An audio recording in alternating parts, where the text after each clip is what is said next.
rentan sekali terkena penyakit, rentan sekali break.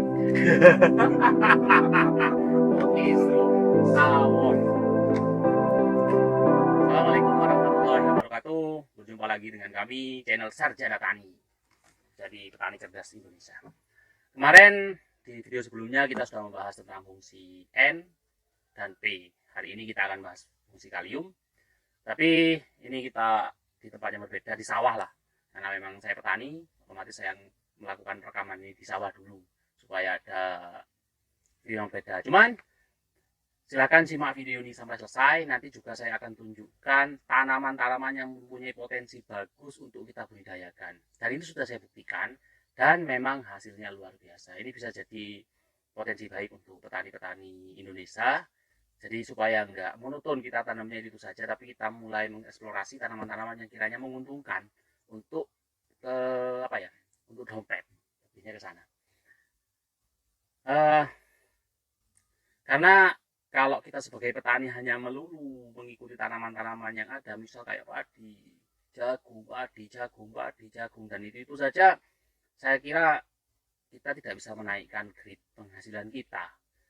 Bahwa pertanian itu harus terus mengeksplorasi apa yang kiranya itu menghasilkan bagi kita sebagai petani, itu bisa kita coba.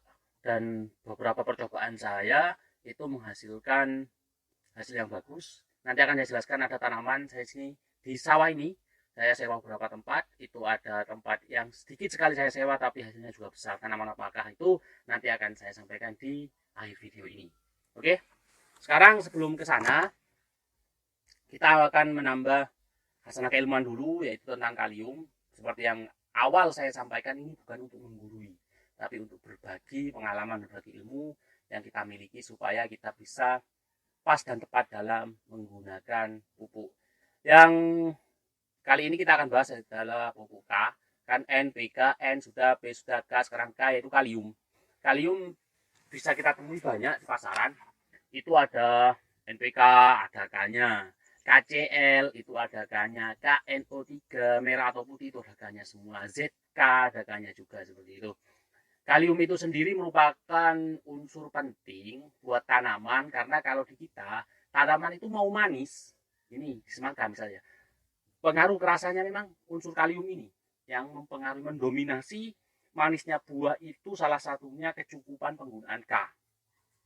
Bahkan kalium sendiri itu dalam petani bisa disebut gulanya tanaman. Kalau nggak ada K, biasanya manisnya akan berkurang. Maka perlu sekali penggunaan K di sini. Kalium sendiri itu sangat mudah kita dapatkan seperti yang sebutkan tadi. Itu banyak di pasaran, pupuk organik, pupuk kimia, Michael, pupuk kimia itu ada. Nah, kalium sendiri itu memiliki beberapa fungsi, diantaranya satu, itu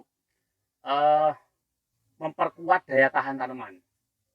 Tanaman biasanya kalau kekurangan K, dia akan sangat rentan sekali terkena penyakit. Untuk pertahanan diri K itu, pertahanan diri tanaman itu kebanyakan dari unsur K itu. Ya. Fungsi pertama untuk memperkuat dari serangan hama dan penyakit, K. Yang kedua, membantu ketahanan tanaman ketika jadi kekeringan. Misal kita tanam jagung di sawah, kekeringan, tidak ada air. Kalau masih dalam waktu yang lumrah, itu adalah K yang dapat membuat tanaman itu tahan terhadap kekeringan. Yang ketiga, adanya K itu memperkuat bunga atau daun supaya tidak mudah rontok. Kita sering temui, oke lah, ketika masuk fase generatif, tanaman itu berbunga lebat tapi rontok, mau jadi buah rontok, itu bisa diidentifikasi karena kekurangan K. Nah, makanya penggunaan K itu tidak boleh terlambat, harus digunakan di awal. Tapi ingat, di awal K itu tidak boleh berlebihan juga, karena dapat menghambat pertumbuhan tanaman. Jadi K digunakan itu secukupnya di awal-awal fase vegetatif untuk membantu pada fase generatifnya. Unsur K sendiri juga bisa fungsi K itu sendiri dapat memperlancar buka tutupnya stomata. Stomata itu apa? Stomata itu kalau kita bahasa petani mungkin mudahnya, ini daun, di bawah daun itu ada yang namanya ruang untuk menyerap makanan atau mengolah makanan. itu membuka tutup setiap hari stomata itu. Nah, yang mempengaruhi buka tutupnya stomata itu sendiri adalah unsur kalium ini. Jadi perlu sekali, wajib adanya kalium. Kalium sendiri tidak hanya didapatkan dari pupuk-pupuk kimia yang seperti saya sebutkan tadi di KCL atau di KNO3 gitu. Tapi K sendiri bisa kita dapat dari bahan-bahan organik dan ini sangat banyak jumlahnya. Pupuk kandang semua pupuk kandang pasti ada K-nya. Yang kedua, itu dari serabut kelapa. Pernah tahu serabut kelapa, cuman kalau serabut kelapa itu harus difermentasi terlebih dahulu supaya tidak beracun. Karena kalau serabut kelapa bisa kita giling, kita hancurkan, langsung kita aplikasikan untuk di tanah, maka itu akan menjadi racun. Maka perlu kita lakukan proses fermentasi untuk K. Yang ketiga ini juga biasanya petani, saya pernah menemui di teman saya di petani itu menggunakan abu dapur ditambahkan di tanahnya. Awal saya kurang paham, setelah saya baca-baca, setelah saya coba, akhirnya ternyata di abu dapur itu sendiri ada kandungan K-nya. Seperti itu.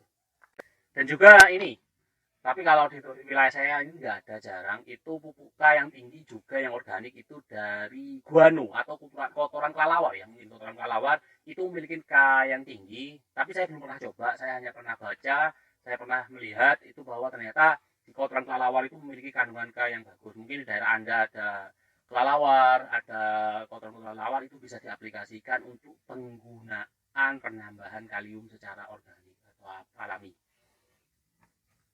Dan juga jerami. Ini jerami itu ternyata misal ada tetangga kita yang punya tanaman padi atau kita sendiri punya tanaman padi, kita bisa gunakan jerami itu, kita fermentasi tentunya, kita fermentasi terlebih dahulu. Setelah itu kita bisa letakkan di tanah kita atau kita bakar boleh, tapi bakarnya nggak boleh sampai hangus hancur, tapi pembakaran yang standar lah, jangan sampai hangus hancur. Itu bisa kita sebarkan di tanah kita, itu dapat membantu kita dalam penyediaan kaliumnya secara alami. Tapi penyediaan kalium secara alami ini biasanya jumlahnya kecil atau sedikit, namun ini bagus sekali. Karena apa? Selain untuk penyediaan kalium, tapi juga untuk memperbaiki tanahnya. Tanah semakin sering kita beri asupan organik yang banyak, maka tanah ini akan menjadi bagus. Ya, seperti itu. Nah, tadi kan saya sempat jelaskan juga bahwa kegunaan dari kalium itu untuk stomata, ya, pembukaan stomata. Dan juga ini penting. Jika tanaman itu sudah ada kalium, biasanya tanaman tidak normal. Tapi ini tidak bisa terlihat di fase-fase awal. Biasanya ketika masuk fase generatif, dia akan terlihat bahwa tanaman ini kekurangan kalium. Seperti awal yang saya sampaikan, bunganya mudah rontok, daunnya rontok. Karena apa? Kalium ini difungsikan untuk membantu tanaman agar karbohidrat yang diproduksi oleh daun itu bisa menyebar ke seluruh bagian tanaman. Itu kegunaan adanya kalium. Seperti itu. Dan juga kalium ini menambah bobot ya, jangan lupa menambah bobot kalium. Selain dari fosfor kemarin yang saya sebutkan, kalium ini juga menambah bobot. Apa fungsinya? Karena dia mengarahkan karbohidrat ke buahnya supaya buah tanaman lebih berisi seperti itu.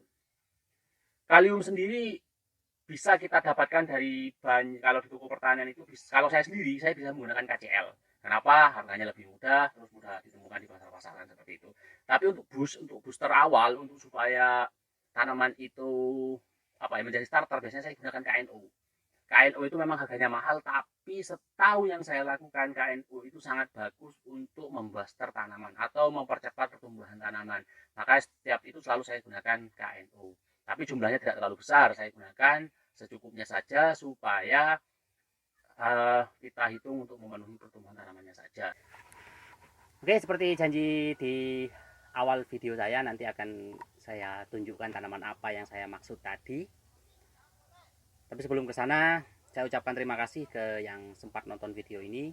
Kami harap teman-teman yang nonton video ini bisa subscribe ke channel saya supaya bisa menjadi motivasi untuk saya untuk lebih semangat dalam membantu petani Indonesia, dalam mengurai kegunaan-kegunaan dari pupuk itu sendiri. Karena selain pupuk NPK ini juga kami nanti akan membahas tentang pupuk-pupuk yang lain, pupuk mikro seperti CA, seperti dan lain-lain lah, seperti itu pupuk mikro.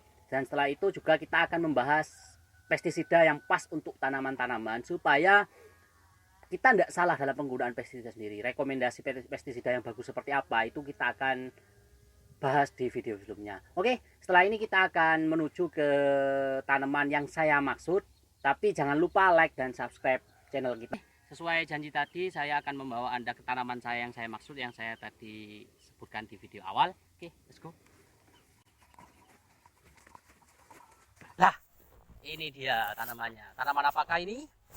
Ini adalah tanaman ketela, ketela rambat. Yang ini kebetulan adalah ketela jenis madu.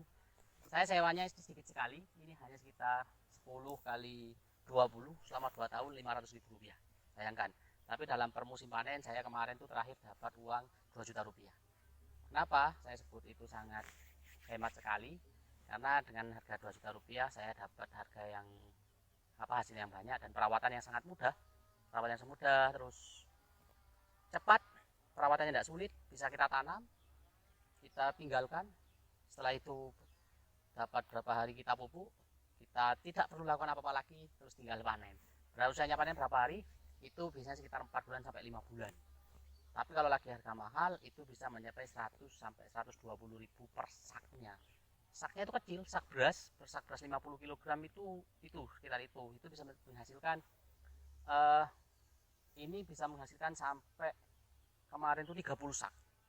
30 sak dari jumlah sekian ini saja. Bayangkan berapa yang bisa kita dapat. Tuh. 30 sak misalnya kita harga 100.000 sudah 3 juta rupiah. Bersih kita bisa dapat keuntungan sekitar 2 juta rupiah, hanya biaya yang lain-lain sekitar 1 juta rupiah. Tuh, perawatan tidak sulit, tempatnya tidak terlalu lebar, tapi hasilnya bagus.